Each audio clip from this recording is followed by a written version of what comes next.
Yeah ఈరోజు morning నుంచి కూడా మల్లారెడ్డి అల్లుడు అయినటువంటి మర్రి రాజశేఖర్ రెడ్డికి సంబంధించిన engineering college, aeronautical engineering college ఏదైతే దుండిగల్లో ఉందో ఆ దుండిగల్ కాలేజ్ని పూర్తిగా అధికారులు అయితే కూల్చేస్తున్న పరిస్థితి మనందరికీ తెలిసిందే.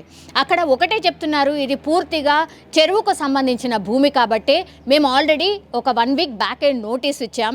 ఆ నోటీస్కి కూడా ఆన్సర్ ఇచ్చారు, కానీ ఇది కంప్లీట్గా ఇది చెరువులో కట్టినటువంటి కాలేజ్ కాబట్టి దీనికి ఎట్లాంటి పర్మిషన్ లేదు, ఇది పూర్తిగా అక్రమ కట్టడాలు అన్నటువంటి మాట చెప్తూ అయితే అధికారులు అంటే revenue and all the departments వెళ్ళి కూల్చడం స్టార్ట్ చేసేసారు. అయితే ఎప్పుడైతే కూల్చడం స్టార్ట్ చేశారో పిల్లలు ఎవరైతే ఉంటారో ఏరోనాటికల్ ఇంజనీరింగ్కి సంబంధించిన పిల్లలు ఎవరైతే ఉంటారో వాళ్ళు జేసీబీలోకి ఎక్కడం అండ్ దాని తర్వాత బిల్డింగ్ల పైనకి ఎక్కడం, ఇది ఎందుకు ఇట్లా చేస్తున్నారు, గో బ్యాక్ అన్నటువంటి నినాదాలు చేశారు, కాలేజ్ని ఎందుకు ఇట్లా కూలుస్తున్నారు, ఇది తప్పు అన్నటువంటి మాట చాలాసేపు వాదోపవాదాలు కూడా జరిగాయి. పోలీసులకు అండ్ అధికారులకు సంబంధించి వాదోపవాదాలు కూడా జరిగాయి.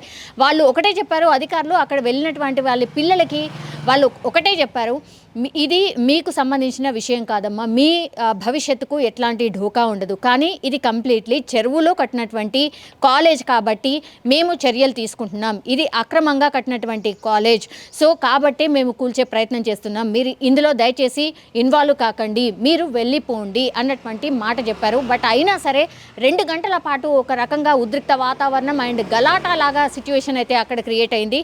కానీ ఆ తర్వాత పిల్లల్ని సముదాయించి ఆ తర్వాత పోలీసుల పహారాలో వాళ్ళందరినీ కూడా ఇంటికి పంపించేశారు. ఆ తర్వాత మాత్రం ఏరోనాటికల్ ఇంజనీరింగ్ కాలేజ్లో మాత్రం కూల్చివేతలు కొనసాగుతున్నాయి.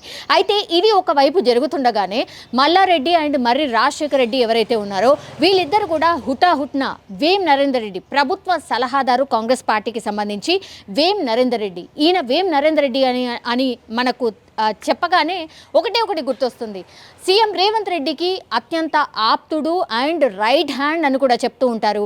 ఆయన ఏది చెప్పినా కూడా అది సీఎం రేవంత్ రెడ్డికి చేరుతుంది అన్నటువంటిది స్పష్టంగా చాలామంది రాజకీయ నాయకులకు సంబంధించిన వాళ్ళు అందరికీ తెలిసిందే. సో వేం నరేందర్ రెడ్డి దగ్గరికి వీళ్ళిద్దరూ హుటాహుట్న వెళ్ళడం, ఆ తర్వాత ఆయనతో పాటు ఒక 2 గంటల పాటు చర్చించారు ఈ ఇష్యూ మీద అన్నటువంటిది అయితే వార్తలు బయటకు వస్తున్నాయి. సో 2 గంటల పాటు మరి వేం నరేందర్ రెడ్డితోని ఏం మాట్లాడారు, ఎందుకంటే సీఎం రేవంత్ రెడ్డి దగ్గరికి వెళ్ళే యాక్సెస్ అయితే వీళ్ళిద్దరికీ లేదు కాబట్టి వేం నరేందర్ రెడ్డి ద్వారా సీఎం రేవంత్ రెడ్డికి ఏం మెసేజ్ పంపించారు, రాజకీయ వర్గాల్లో అయితే ఒక చర్చ జరుగుతోంది. గత కొంతకాలంగా అయితే ఎప్పుడైతే ఈ దాడులు ఆర్ వీళ్ళ మీద ఫోకస్ పెట్టారు సీఎం రేవంత్ రెడ్డి అన్నటువంటిది మల్లారెడ్డికి ఎప్పుడైతే అర్థమైందో అప్పటి నుంచి కూడా ఏముంది, మా దోస్తే కదా సీఎం రేవంత్ రెడ్డి, మా దోస్తే కదా, గతంలో మేము అందరం కూడా టీడీపీలో వర్క్ చేశాం, సో ఆయన నా దోస్తే, నాకు ఆయనకు ఎట్లాంటి శత్రుత్వం లేదు, ఆయన ఓ పార్టీ నేనో పార్టీలో ఉన్నాం, ఇప్పుడు సీఎం అయిండు, మంచి పరిణామమే, మా దోస్తే, నేను మాట్లాడే ప్రయత్నం చేస్తా, ఏమున్నది రాజకీయాల్లో ఏదన్నా జరగచ్చు, పాత దోస్తులమే మేము కలిసిపోతాము, ఇట్లాంటి మాటలు కూడా మాట్లాడారు. కానీ గతంలో ఈ సీఎం రేవంత్ రెడ్డి మీద చాలా అంటే చాలా భయంకరమైన విమర్శలు చేశారు మల్లారెడ్డి.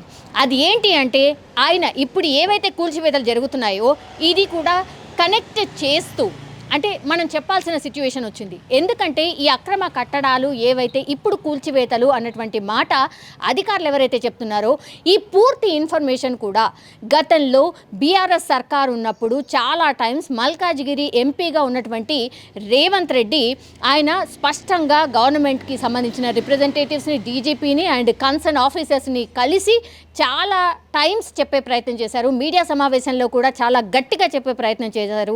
ఏంటంటే మల్లారెడ్డికి సంబంధించి భూ కబ్జా చాలా పెద్ద ఎత్తున జరిగింది, కొన్ని 100 ఎకరాలు ఆయన ఆక్రమించాడు, సో మీరు చర్యలు తీసుకుంటారా లేదా, మీరు ఆదేశించాల్సిందే అన్నటువంటి మాట చెప్పారు. కేంద్రానికి కూడా ఒక రకంగా కంప్లైంట్ చేయబోతున్నాను ఇష్యూ మీద అన్నటువంటి మాట కూడా గతంలో సీఎం రేవంత్ రెడ్డి, ఇప్పుడు ఎవరైతే సీఎం రేవంత్ రెడ్డిగా ఉన్నారో ఆయన గతంలో మల్కాజ్గిరి ఎంపీగా ఉన్న టైంలో ఆయన నియోజకవర్గాల పరిధిలో వస్తుంది కాబట్టి మల్లారెడ్డి మీద చాలా టైమ్స్ అయితే డైరెక్టే అటాక్ చేసిన పరిస్థితి. మల్లారెడ్డి కూడా అక్కడ ఎక్కడ కూడా తగ్గకుండా సీఎం రేవంత్ రెడ్డి మీద కొన్ని వ్యాఖ్యలు అయితే చేశారు. చాలా డేస్ క్రితం జరిగినటువంటిది, కానీ తొడగొట్టి సీఎం రేవంత్ని అరై తురై అని కూడా మాట్లాడిన సందర్భాలు చాలా స్పష్టంగా ఉన్నాయి. కబ్జా కోర్, బ్లాక్మెయిలర్, నువ్వు, నేను కాదు. ఎందుకంటే నేను కష్టపడి నా కాలేజీలను నేను కట్టుకున్నా, నాది కష్టపడిన సొమ్ము, నువ్వు బ్లాక్ మెయిలర్వి అన్నటువంటిది తొడగొడుతూ ఒక రకంగా సవాల్ కూడా చేశారు రేవంత్ రెడ్డిని. నిరూపిస్తావా, నేను రాజీనామా చేసేస్తా, నువ్వు కూడా రాజీనామా చేసి నా సవాల్ని స్వీకరించు అన్నటువంటి సవాల్ని కూడా అప్పుడు గతంలో మల్లారెడ్డి చేసినటువంటి సిచ్యువేషన్. సో ఇట్లా వార్ ఆఫ్ వర్డ్స్ అయితే చాలా భయంకరంగా గత ఐ థింక్ ఒక 1 year బ్యాక్ అనుకుంటా, 1 year back or 9 months back అయితే ఈ పరిస్థితే ఉండింది.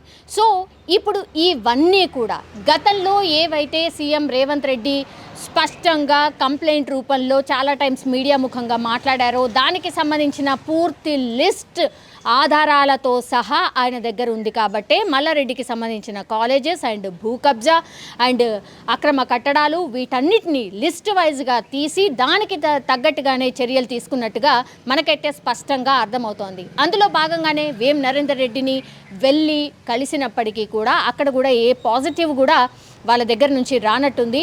అందుకే మేము ఈవెన్ మేము పార్టీ మారి కాంగ్రెస్ పార్టీలో కూడా జాయిన్ అవుతాం, మేమిద్దరం కూడా అంటే మామ అల్లుళ్ళము మీ దగ్గరికే వచ్చేస్తాం, సో ఇది ఆపండి, కొంతవరకు మాకు ఉపశమనం కలిగించండి, ఇవన్నీ కూడా మేము సక్రమంగానే ఉన్నటువంటి ఆస్తులు ఇవి, మేము ఎక్కడ కూడా అక్రమంగా కట్టినటువంటి సిచ్యువేషన్ లేదు అన్నటువంటి మాట కూడా వేం నరేందర్ రెడ్డికి చెప్పారు. ఇదే మాటగా సీఎం రేవంత్ రెడ్డికి కూడా చెప్పండి, ఇవన్నీ కూడా కూల్చివేతలు ఆపండి అన్నటువంటి రిక్వెస్ట్ కూడా చేశారు. 2 గంటల పాటు ఆయనతో భేటీ అయిన తర్వాత కూడా ఎలాంటి రిజల్ట్ రానట్టే కనిపిస్తుంది. ఎందుకంటే ఆఫ్టర్ దట్ మళ్ళీ ఎక్కడైతే కూల్చివేతలు జరిగాయో కలెక్టరేట్కి వెళ్ళి మర్రి రాజశేఖర్ రెడ్డి ఎవరైతే ఉన్నారో అల్లుడు ఆయన వెళ్ళి కలవడం జరిగింది. ఇది ఆపండి, ఎందుకంటే మేము ఈ భూమికి పట్టాదారులం, మా దగ్గర పూర్తి ఎవిడెన్స్ ఉంది, మేము ట్యాక్స్ కడుతున్నాం, అప్పుడు గ్రామ పంచాయతీలో ఉండే, దాని తర్వాత రెగ్యులరైజేషన్ అయిపోయింది. సో ఏదైతే ఆ చెరువు శిఖం భూమి అంటున్నారో ఆ భూమిలో మేము ఎక్కడ కూడా అక్రమ కట్టడాలు చేయలేదు, ఇవన్నీ కూడా పట్టాలు ఉన్నటువంటి భూములు, ఇది ఎక్కడ కూడా అక్రమంగా మేము కట్టినటువంటిది ఏది లేదు, మేము ట్యాక్స్ పేయర్స్గా ఉన్నాం, అండ్ అప్పుడు కూడా రెగ్యులరైజేషన్ టైంలో మేము 90 లక్షలు కట్టి రెగ్యులరైజ్ చేసుకున్నాం ఈ భూమిని అన్నటువంటి మాట మాత్రం మరి రాజశేఖర్ రెడ్డి చెప్తున్నటువంటి పరిస్థితి కనిపిస్తోంది. అయితే కలెక్టర్కి వెళ్ళి ఇదే విషయాన్ని చెప్పే ప్రయత్నం చేసినా మరి రాజశేఖర్ రెడ్డి ఒకటే చెప్తున్నారు, మేము ఎప్పుడైతే వెళ్ళి ఇలా జరుగుతోందండి ఆపండి, మా దగ్గర కోర్టుకి సంబంధించిన ఇవి కూడా ఉన్నాయి, మండే వరకు ఆపండి అని ఆదేశించినా కూడా మీరు ఎక్కడ ఆగకుండా ఇంకా కూడా ఈ కూల్చివేతలు కొనసాగిస్తున్నారు, ఇది సక్రమంగా కాదు అన్నటువంటి మాట చెప్తున్నారు. కానీ ఎప్పుడైతే ఈయన వెళ్ళి కలెక్టర్కి రిక్వెస్ట్ చేశారో ఆ తర్వాత నుంచి 1-2గా ఉన్నటువంటి ఏవైతే కూల్చివేతలకు సంబంధించి డ్రిల్లింగ్ మెషిన్స్ ఉంటాయో వాటిని 6కు పెంచి, అంటే ఇంకా ఎక్కువ పెంచి ఇంకా గట్టిగా ఇంకా తొందరగా ఆ బిల్డింగ్ని కూల్చే ప్రయత్నం జరుగుతోంది అన్నటువంటి మాట స్పష్టంగా ఆయనే చెప్తున్న పరిస్థితి కనిపిస్తోంది. ఇది మా మీద జరుగుతున్నటువంటి కక్షపూరిత అటాక్ తప్పించి ఇంకోటి లేదు, మేము అన్నీ కూడా ఎవిడెన్స్గా అండ్ పూర్తిగా మా దగ్గర అన్ని ఎవిడెన్స్లు ఉన్నాయి, మేము ఎక్కడ కూడా అక్రమంగా కట్టినటువంటి ఏవీ లేవు, కానీ అర్థం చేసుకోకుండా కూల్చివేతలు కొనసాగిస్తున్నారు, ఎందుకు ఇట్లా చేస్తున్నారో మాకు కూడా అర్థం కావట్లేదు అన్నటువంటి మాట చెప్తున్నారు. కానీ మనకు తెలుసు 2-3 రోజుల క్రితమే మల్లారెడ్డికి సంబంధించిన కాలేజ్ రోడ్ ఏదైతే ఉందో హెచ్ఎండిఏకి సంబంధించిన భూమి అది, అందులో అక్రమంగా రోడ్డు వేశారు అంటూ ఆ రోడ్డుని కూల్చేశారు. ఆ తర్వాత ఈరోజు డైరెక్ట్గా మరి రాజశేఖర్ రెడ్డి కాలేజ్ మీద అక్రమ కట్టడం అంటూ వాళ్ళు కూల్చివేసే ప్రయత్నం చేస్తున్నారు. సో ఇవన్నీ కూడా మా రాజకీయ కక్షలో భాగంగా ఇవన్నీ కూడా జరుగుతున్నాయి అన్నటువంటి మాట అయితే చెప్తున్నారు. కానీ బీఆర్ఎస్ కొంతవరకు వాళ్ళకి సపోర్ట్గా నిలిచే ప్రయత్నం జరుగుతోంది. అక్కడే కుత్బుల్లాపూర్కి సంబంధించిన నాయకులు ఎవరైతే ఉన్నారో వాళ్ళు ఆయనతో పాటు ఉన్నారు. కానీ ఎక్కడ కూడా ఈ కూల్చివేతలు ఆపే పరిస్థితి అయితే కనిపించట్లేదు. మరి రేపటి వరకు పూర్తిగా డిమాలిషన్ పూర్తిగా అయిపోతుందా? ఎందుకంటే మధ్యవర్తిగా వేం నరేందర్ రెడ్డికి అయితే వెళ్ళి చెప్పుకున్నారు ఇష్యూ కొంచెం ఆపండి అని, దెన్ ఆ తర్వాత వర్కౌట్ కాకపోతేనే వెళ్ళి మళ్ళీ కలెక్టర్కి వినతి ఇచ్చారు. ఆ తర్వాత కూడా ఆపకపోతే మరి పూర్తిగా బిల్డింగ్ నేలమట్టం అయ్యే పరిస్థితి అయితే స్పష్టంగా కనిపిస్తోంది. సో ఖచ్చితంగా ఇది అక్రమ కట్టడమే అని ఒక నిర్ధారణకైతే వచ్చినట్టు కనిపిస్తోంది గవర్నమెంట్. అందులో భాగంగానే ఇప్పుడు ఈ కూల్చివేత చేసినట్టు స్పష్టం. అవుతోంది. ఇప్పుడు దీని తర్వాత మాత్రం బీఆర్ఎస్ నాయకులు ఒకరే మాట్లాడుతున్నారు. ఇప్పుడు ఈ మల్లారెడ్డికి సంబంధించిన కూల్చివేతలు అయితే కొనసాగుతున్నాయి. నెక్స్ట్ ఎవరు, ఆ నెక్స్ట్ ఎవరు, ఇంకా ఏంటి అన్నటువంటి మాట అయితే వినిపిస్తోంది. ఇవైతే రాను బయటకు వచ్చే ఛాన్సెస్ అయితే కనిపిస్తున్నాయి. బట్ ఇప్పుడు మల్లారెడ్డికి సంబంధించి మొన్న రోడ్డు, ఇప్పుడు ఈరోజు కాలేజ్కి సంబంధించి కూల్చివేతలు జరుగుతున్నాయి. ఇంకా ఏమేమి బయటకు వచ్చే ఛాన్సెస్ ఉన్నాయి, ఇంకేమేమి కూల్చివేతలు ఆర్ చర్యలు ఉండబోతున్నాయి అనేది అయితే అందరూ మాట్లాడుకుంటున్న పరిస్థితి అయితే స్పష్టంగా కనిపిస్తోంది. సుమారు 55 ఎకరాల ల్యాండ్ 94-95లో పర్చేస్ చేసుకున్న భూమి ఇక్కడ. దీంట్లో నుంచే మా జాగా నుంచే 15 ఎకరాలు రింగ్ రోడ్ లో కూడా వెళ్ళింది. మిగతా దాంట్లో మేము కాలేజీలు కట్టుకున్నాం. ఈ కాలేజీలు కట్టుకున్న కొంచెం జాగాల మాకేంది అంటే షికమ్ ల్యాండ్ అంటారు.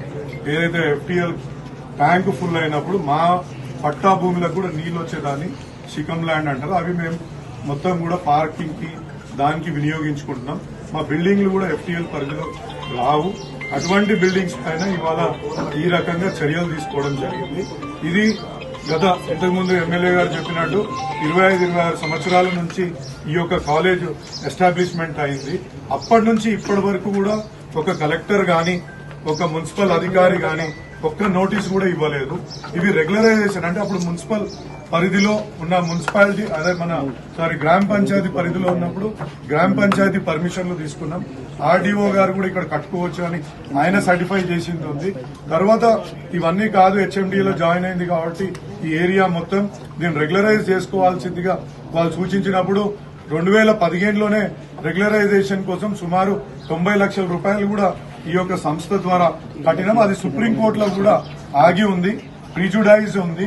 ఎందుకంటే సుప్రీంకోర్టులో ఇవన్నీ రెగ్యులరైజ్ చేయడానికి వాళ్ళు కొన్ని మార్గదర్శకాలు అప్పుడు ఉన్న స్టేట్ గవర్నమెంట్ అడగడం జరిగింది. వాళ్ళు సబ్మిట్ చేయాలా. ఇంకోటి సుప్రీంకోర్టులో అలానే ఆ ఫైల్ ఉంది. ఆ ఫైల్ వస్తే మన రెగ్యులరైజ్ కూడా అయ్యే అవకాశం ఉంది. ఇక్కడ ఒకటి ముఖ్యంగా చెప్పాలనుకుంటే ఇది కంప్లీట్ గా మా పట్టా భూమి. ఇందులో ఎటువంటి గవర్నమెంట్ భూమిలో మేము చొచ్చుకెళ్లింది లేదు. ఇది కంప్లీట్ గా మాకు కొనుక్కున్న పట్టా ప్రకారంగా ఉన్న భూమి కాబట్టి దయచేసి ఇది అర్థం చేసుకోవాలా. కాదంటే ఒకటి రెండు మీరు అన్నట్టు ఒక చిన్న డీవియేషన్స్ ఉండొచ్చు.